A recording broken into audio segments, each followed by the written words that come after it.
Workers' Memorial Day brings us together to remember the ultimate sacrifices working people make to achieve the American dream.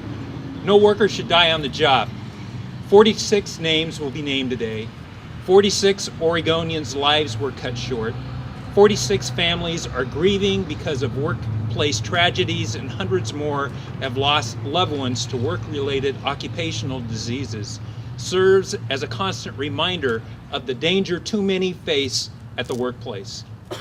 I saw those dangers myself as a firefighter, and I know the heartache that ripples through entire communities of friends, family, neighbors when one of our own dies. Since the passage of the 1970 safety and health legislation, workplaces are safer.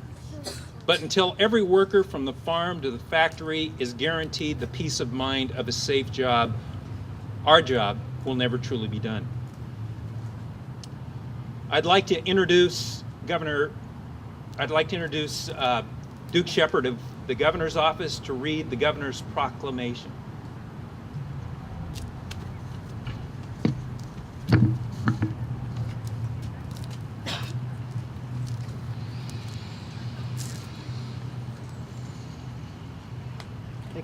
Thank you all for being here. On behalf of the Governor, he's issued this proclamation today. Whereas every year, tens of thousands of American workers are killed by workplace injuries and occupational diseases.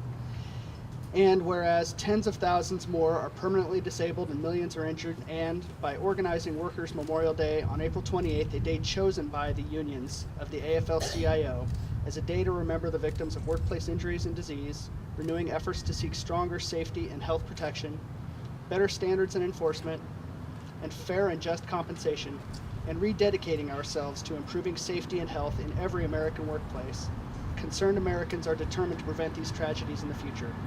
Now, therefore, I, John A. Kitzhaber, MD, Governor of the State of Oregon, hereby proclaim April 28, 2014 to be Workers' Memorial Day in Oregon, and encourage all Oregonians to join in this observance, and it is signed by the Governor and the Secretary of State, Kate Brown.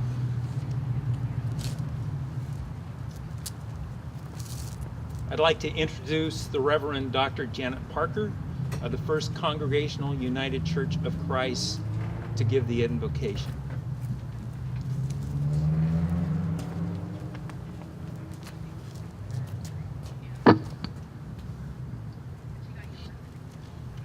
Source of life, God whom we call by many names. Today we have come together to remember and to act.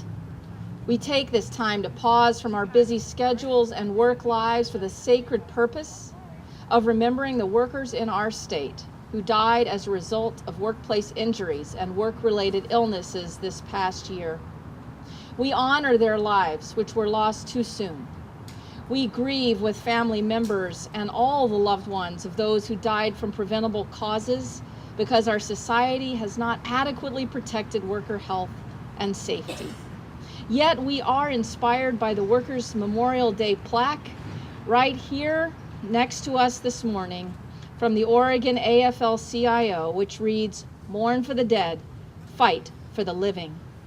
And so we gather today not only to mourn, but also to act so that we do not have to gather here year after year to grieve for our untimely dead.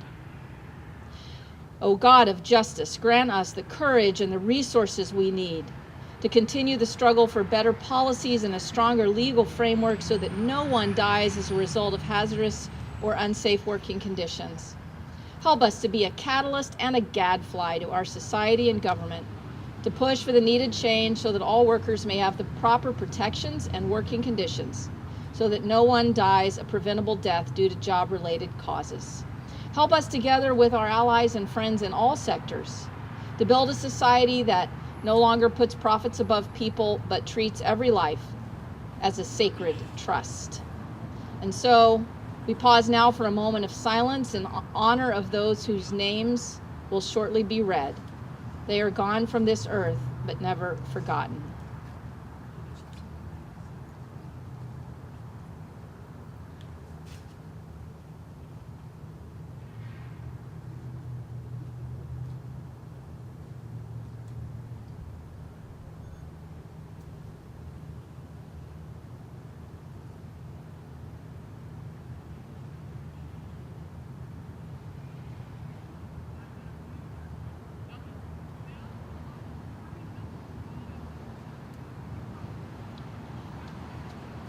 Amen.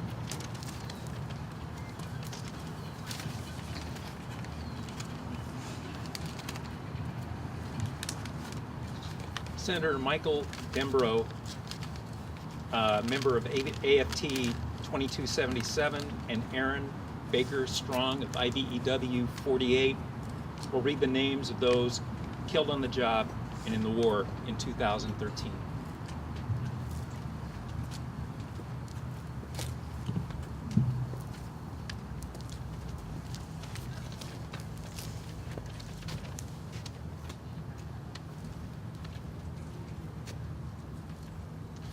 Jorge Acosta, Hugo Abalos, Amy Jane Brandhagen, William Calatamano, Gary Coleman, Edgar Colliver, Benjamin Cool, Shane Cosgriff, Eric Davis, Alan Henry, Juan Garibay, Chief Warrant Officer Jonathan Gibson, Joseph Gomo, John Hammock, Johnny Hanna, Gilberto Herrera Rabels, David Wynn, Joshua Ketchum, Keith Koski, Nicole Kozakar, Robert Lipke, Dustin Lawrence, Don Merihart, Bruce Merrill, Robert Nichols, First Class Private Cody Patterson, Specialist Brandon Prescott, Nathan Pruitt, Renee Radzawan, Michael Ray, Michael Rickards, Ramiro Ruiz Salas, James Scruggs, Dwayne Smith, William Studer, Thomas Swift, Luby Team, Freeman Thomas, Jesse Trader, Bestie Volin, Specialist Nicholas Welch, Carl Wilhite, Kathleen Wilson, John Wright, Russell Young, Marciano Zavala,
I'd like to introduce Michael Wood, the administrator of Oregon OSHA, for a few remarks.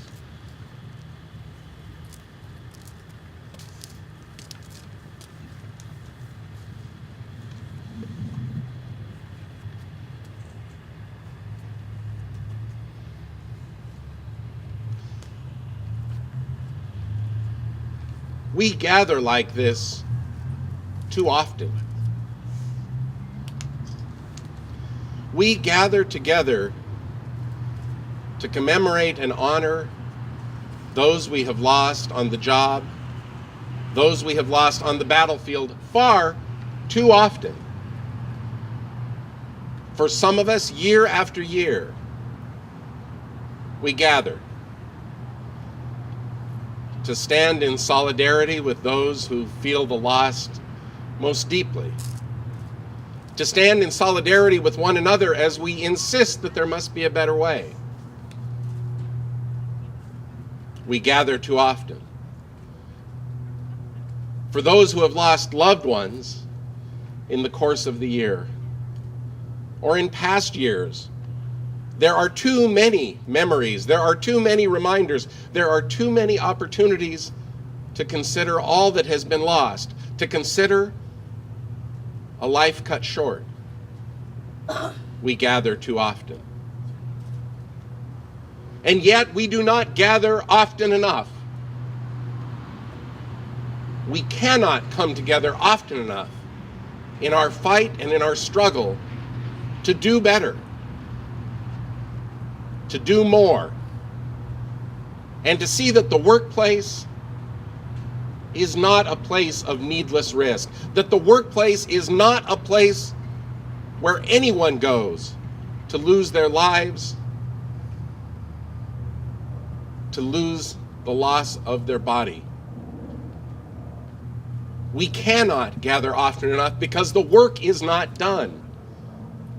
Far too many people die on the job in the state of Oregon. Oh, we have come a great ways, but we still have far to travel. Far too many people have died in the state of Oregon, in our workplaces. It is not the list that matters, but the names. Because each of those names is an individual story. Each of those names is a person with family and with friends and with coworkers. A life, and a life sadly cut far too short. Too many people have died on the job in the state of Oregon, and we can do better. To those of you who, like me, work in the structure charged with addressing these issues, we must believe that. We must remind ourselves. We must make that promise to those who have lost loved ones. We must let them know that we understand that too many people have died on the job in Oregon, and we can do better. Too many people die on the job in this state, and we can do better. Too many people die on the job in this state. We can do better. We must do better. We will do better.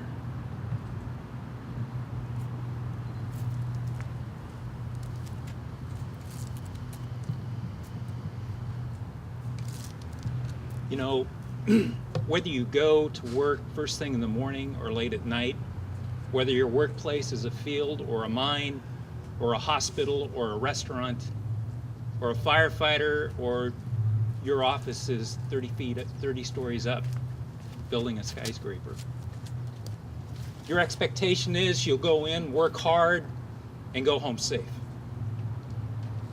As we can conclude this service today, this memorial, I have one promise to the friends and families of those who are on this list. Our job isn't done until every worker's expectation of safe workplace where they come home to their families every day after work is fulfilled. Thank you so much for coming today.